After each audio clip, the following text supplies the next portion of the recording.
Hello everyone, I'm Ross Brown from the Southwest Cyber Resilience Centre. I'd like to welcome you all to the latest in a series of cyber and serials webinars that we run. This morning we're joined again by Andrew Baldrian, who will tell you all you need to know about password managers. Just a quick word for those in the audience who haven't already joined us. Membership is absolutely free and it's easy to just go onto our website www.swcrc.co.uk and complete the application form. It really is that simple. So really key points from our free membership. You'll benefit from our customer journey, our monthly newsletter, podcasts, and obviously webinars such as this one. So we are police led. We have a free basic service. Will never cost you anything.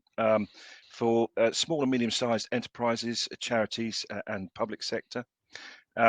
We have a 12-week customer journey, which will take you from the fairly basic to more intermediate concepts in relation to cybersecurity, and we'll also give you regular and timely updates. We offer student services and the services of our commercial partners as well. So that's those details yet again. As we go through Andrew's presentation, please feel free to ask questions in the chat and I can pick them up for Andrew from there. So just a few words about Andrew and I'll leave him to introduce himself. Andrew has recently completed his Masters in Cybersecurity. In addition, he's an engineering leader and is certain that understanding security issues will become another required skill for industry. Password managers are a vital, if you are to use separate suitable passwords for all of your systems. So I won't steal any more of your thunder, Andrew. So thank you again, and I know you haven't been feeling great this week, so I'm really grateful that you came in this morning. So over to you. Thank you. Good morning, everybody. As Ross said, I'm Andy Baldrian. You can probably tell by the grey hair. I've been in the industry for quite a while. So recently finished my Masters, and in fact, I'm planning or attempting to do a PhD in cybersecurity. Today, I want to talk a little bit about password managers. Now, I'm not going to be recommended a particular password manager or demonstrating a particular one, but I am going to talk about why password managers are a good thing and how they work, and hopefully at the end of this presentation you'll be able to go away, find yourself a password manager and start using one. So with that, let's start. There's actually a lot of good resources online about password managers, and both the UK government and the US government have actually done some really good guides, both for personal password management use, or password use, I should say, for how companies should have their or recommendations for how they should use passwords, and also for how companies that use passwords should store them, save them, etc. So if you're interested in any of that, please just follow those links, take a look at them and have a read. However, if like me, if you're fairly busy, I've got a kind of brief, right, what are the key things about passwords we should know? So the first thing there is passwords should be at least 12 to 20 characters long, and for some of you that may feel quite long. I know many people still have, maybe an 8-character password, so I'll talk about that in a little bit more detail as to why. I think a key point is don't reuse your passwords, and that really is the key about password managers. Lots of people reuse their passwords, and that's a problem.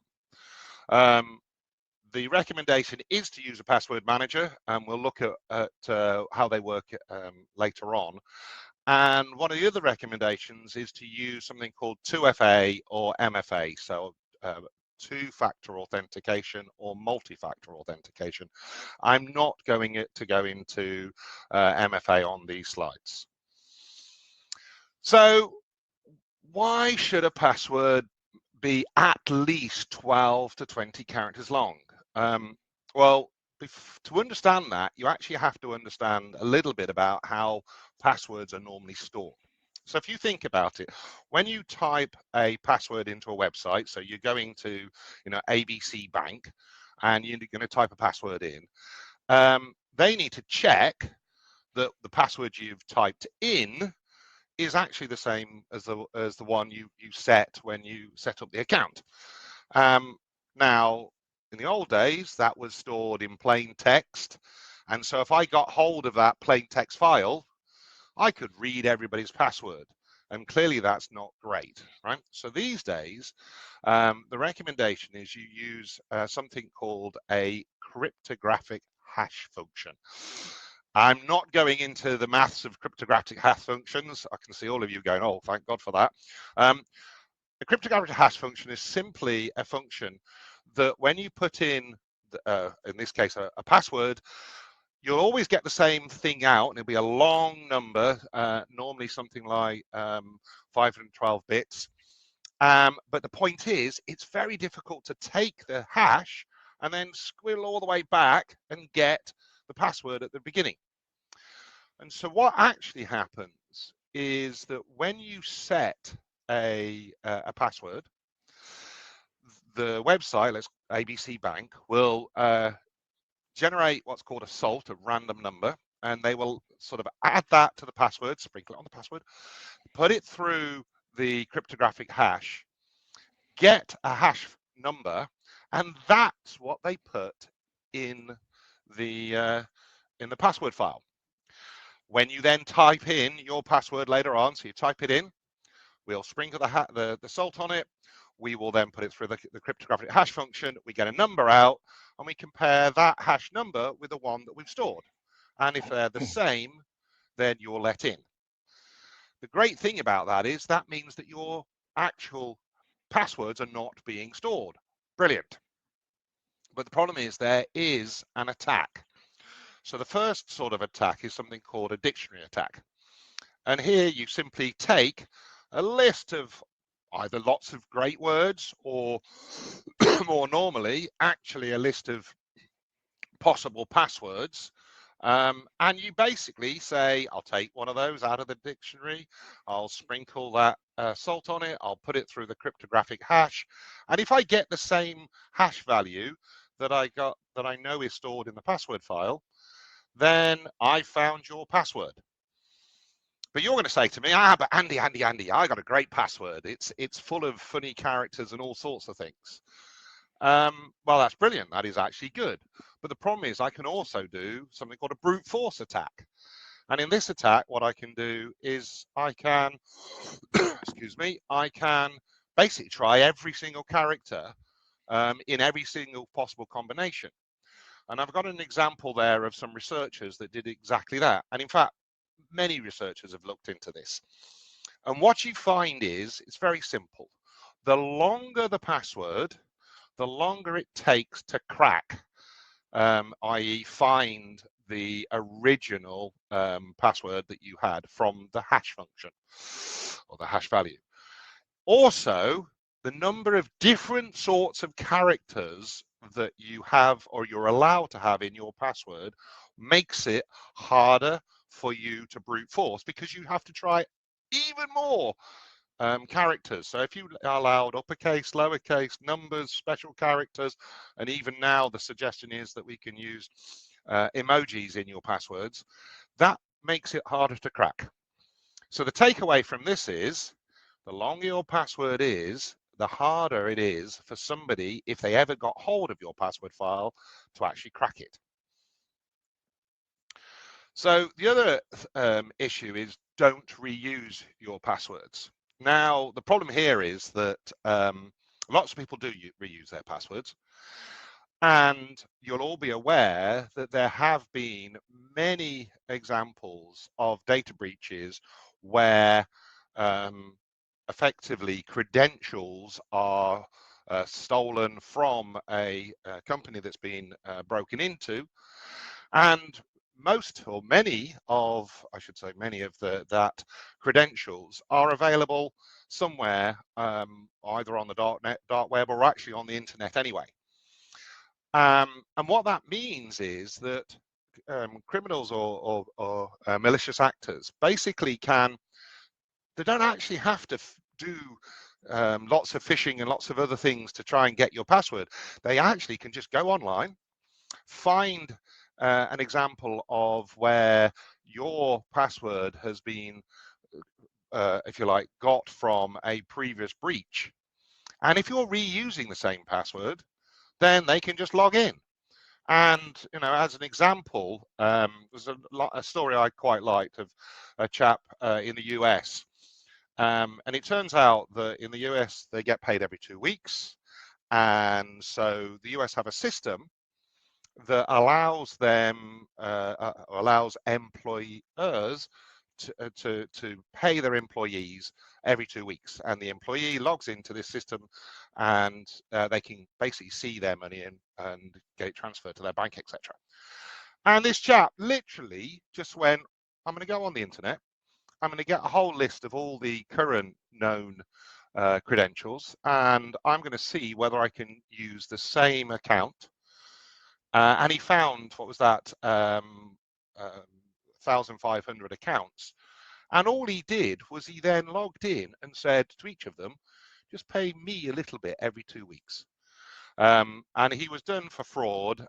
The belief is that he got a lot more than the £8,000, $8,000. But I thought it was a great example of just how easy it is if you reuse your passwords.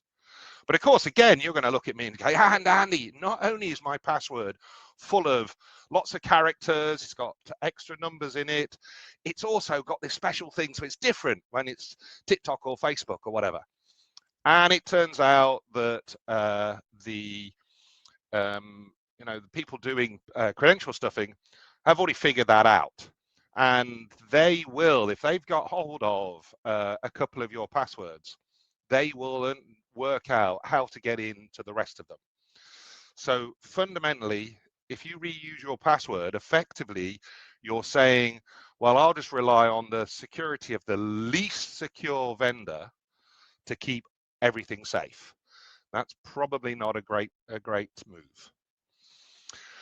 So in steps a password manager.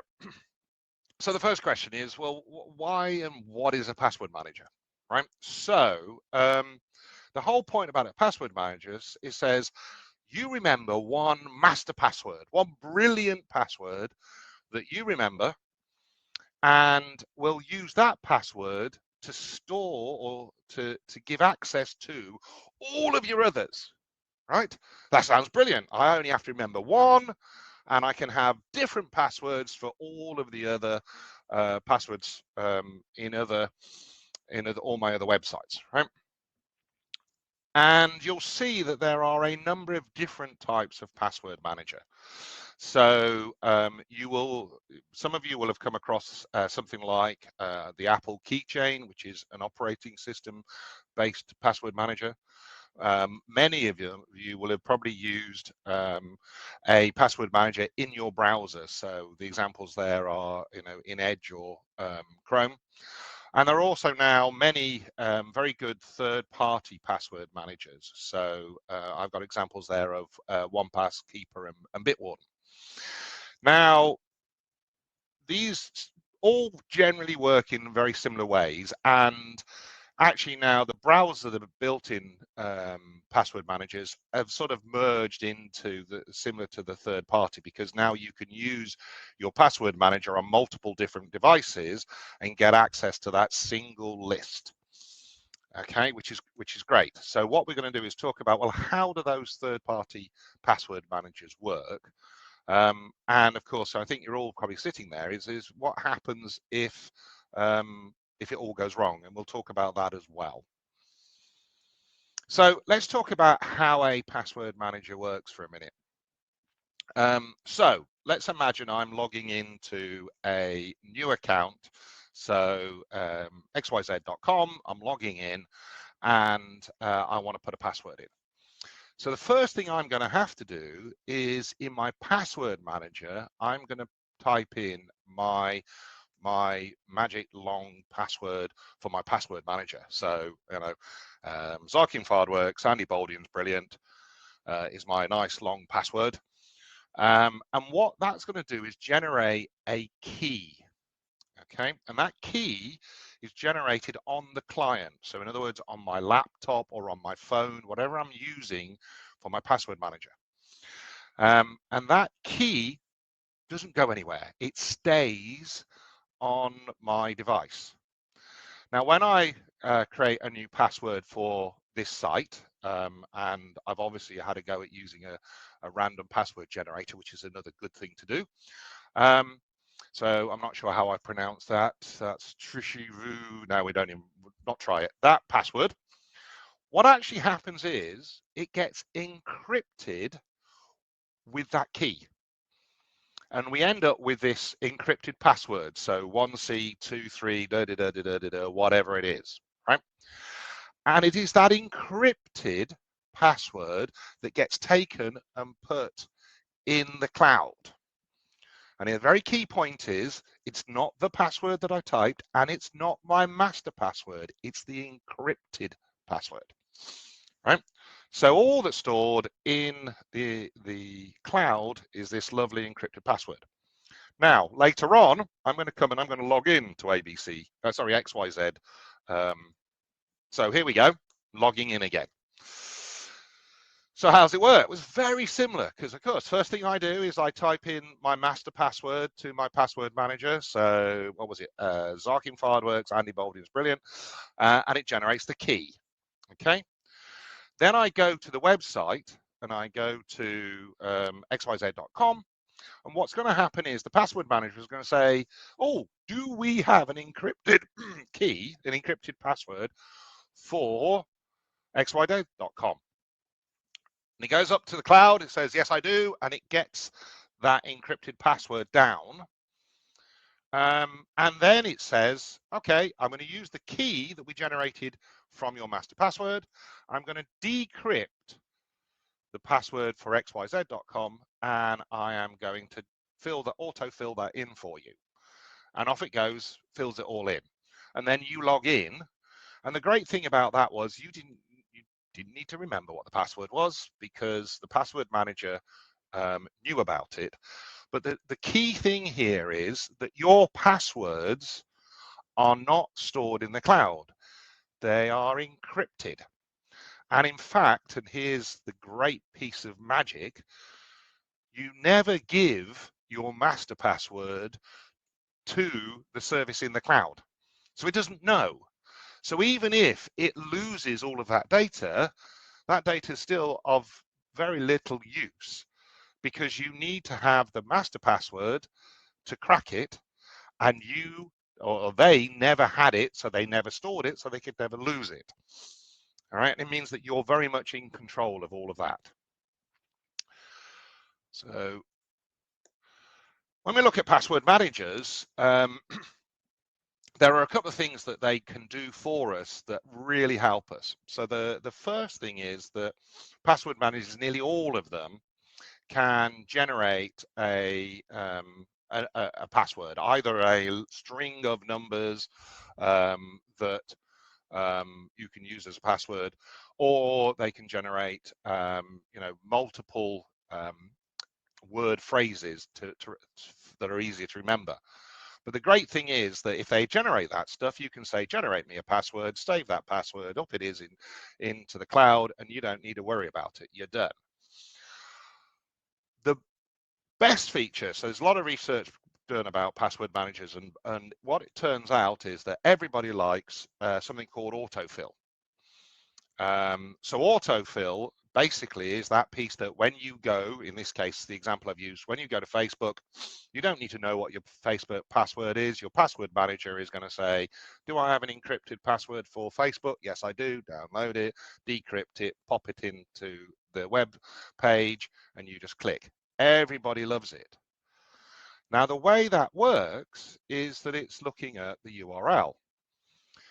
Now, the funny thing is that in many phishing attacks, one of the things that they'll attempt to do is take you to a page that looks like a login page for maybe, your bank or a social media account or whatever it is, and it will look absolutely spot on brilliant. But what they actually do is they just slightly change the URL.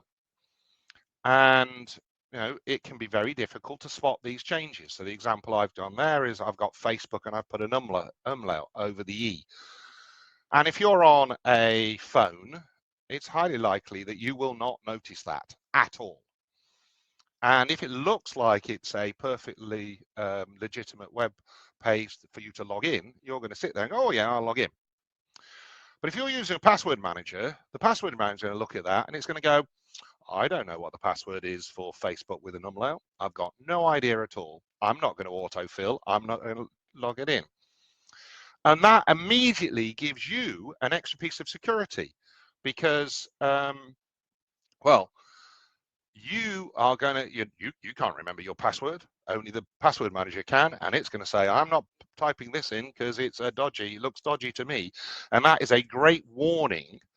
So in fact, the feature that most people like, autofill, is actually a wonderful security feature as well, which is absolutely brilliant. And for me, I have to be honest, I'm lazy. Autofill is the way I use it, and it's great to know that I'm basically getting added security when I'm being lazy. Win-win as far as I'm concerned. But what about, what happens if a password manager is breached? Right? Because of course, all of your passwords are all in one place. And we're all a bit worried about that, right? Well, first of all, all of these password managers, they're all backed up. So even if they were to lose it all, the chances that they can get it back for you are high. And frankly, I would still say that putting your passwords into a password manager is probably more secure than writing in the back of a diary or on a piece of paper on your desk. So, clearly, there are issues, but I think it's probably still a good thing.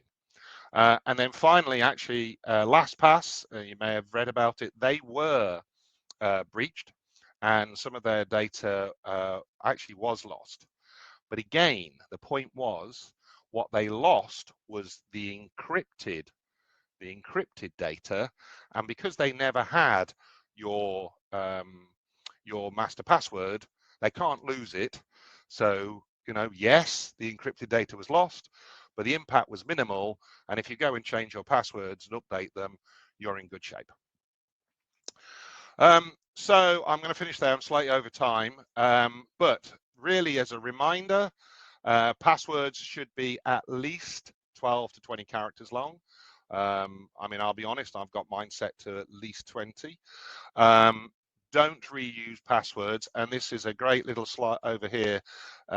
Just a reminder that, actually 72% of us do reuse our passwords, which is pretty scary. And please use a password manager. And now you know how they work, you know that they're not storing your passwords. And I think that's me done. I do have references, so if anybody wants to go and take a look at any of this and check that I'm telling the truth, you can do, and I will finish there. Any questions, Ross? Yeah, but we haven't got any come up in the chat as yet, Andrew. But certainly, thanks for that. Do you know, it's obviously the second time I've listened to your presentation, but I'm fascinated, and it answers so many different questions for me, particularly around the autofill. What a good extra level of security to have. So if you're not using a password manager now, if only for that, you've probably got a good I one. will be honest with you and say the only reason my wife uses a password manager is because she can't keep track of all of her passwords, and I finally got her to use autofill. And I think for me it's the if you like the killer reason, but more importantly, it actually really does add value to your security, right? As Yeah. simple as that. Yeah, absolutely, and I know we've seen evidence of IP addresses coming through where people have reported stuff to us where Microsoft is spelt without the T on the end, and Yeah. again you're not going to pick that up, but obviously if the autofill is doing that for you, Happy days. That's just so Oh, good. I can just see a question around have I been pwned? Yep. Right. Let me just have where's that one? Oh, it's Well, gone. Have I been pwned? shall I read them out? Yep. This is from Bill. Thank you, Andy. Very good presentation. Are you able to recommend any password managers? And I know we spoke about this before, but over Yes. to you. They are so. I personally, I don't think I should be recommending a particular password manager. I've in the slides you'll see a number that I've kind of talked about. What I would suggest is a quick Google of the top 10 or top 5 best password managers will come up with the same names. What I really suggest is have a go at one, just use them. It is almost better to start using one and they're all pretty decent than not using one at all. And once you've had a use of one and talked to a few people, you may choose a particular one. But just the top 5, top 10 they're all brilliant. Okay, thanks, Andy. Question from Nick. Again, porn shows one data breach for me, question mark. I guess that's probably a time to change password. Yeah. Well, so I would strongly advise everybody to go to Have I Been Pawned. It's a really useful website. What it will really tell you is basically was your data used in a data breach, and if the answer comes back as yes, hopefully you know the password that you were using for that particular account, and what you want to make sure is that is a password that you no longer use at all. I know that my data has been lost in a number of different data breaches. I've gone and looked them all up, and it forced me actually. One of the things it forced me to do is to move to randomized passwords, because that's the best way of really protecting yourself. Okay, thanks, Andy. Question from Tara. Is a browser autofill less secure than third party like 1Password? Well, so they all do. So okay. So autofill is the key thing. So the thing about the browser is in the old days that was just protected by your own, not by a special password, but by the login to the computer password. However, they now store them in the cloud, and depending on which service you're using, they are now protected or more protected. So I wouldn't suggest that they're less secure or more secure than, say, a third-party password manager. The thing about a third-party password manager is, number one, that's the reason for them to be around, so they do that job really well. Number two, they tend to come with tools built in to do things like autogen, etc. But again, if you're using something like, let's say, the Google one, that's great. It's at least get heading you in the right direction. No, brilliant. Thank you very much again, Andy. Corolla asks, have I been pawned mentions breaches for websites I'm not signed up to? Do I have to be concerned about that? That's interesting. So it should only, so when you type in the email address, it should only respond with sites that have your email address and therefore have credentials related to you.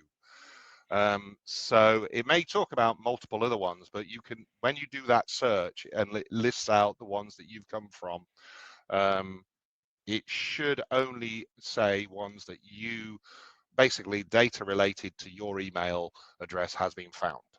And if it's not related to your email address, then you don't need to worry about it. Brilliant. Thanks very much indeed. And finally, last question from Sarah.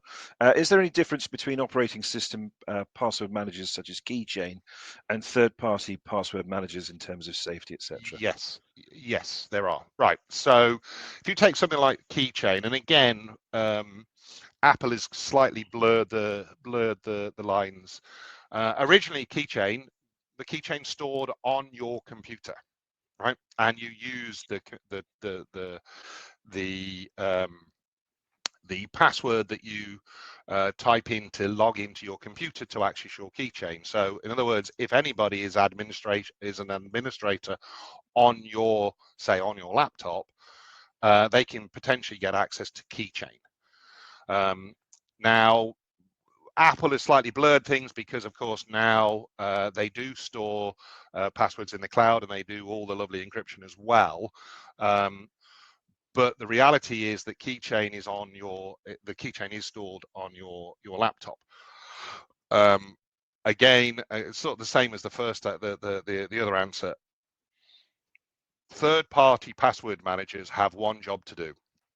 They are there to manage your passwords for you, and that's the job they do, and that's probably why they are a good thing to use. All of the other things are doing password managers as an extra. And while, again, it's great that they're storing your passwords, my advice is generally be use something that's designed specifically to help you with passwords. Great. No, and I guess that's like having a washer dryer, and it does neither thing terribly well. So yeah, I can absolutely understand that. So Andy, thank you ever so much. It's been fascinating again this morning. I'm really grateful for the time that you spent doing this, and I know you've put a lot of time into it. A word to everybody who's listening at the moment. We'll be publishing the webinar on our YouTube channel later on today. For any colleagues who you think may be interested in this morning's webinar and were unable to attend. We'll also send you out a link to that as well as a copy of the slides. So it just remains to say a huge thank you to Andrew, and I just say stay safe online. Thank you very much. Thank you.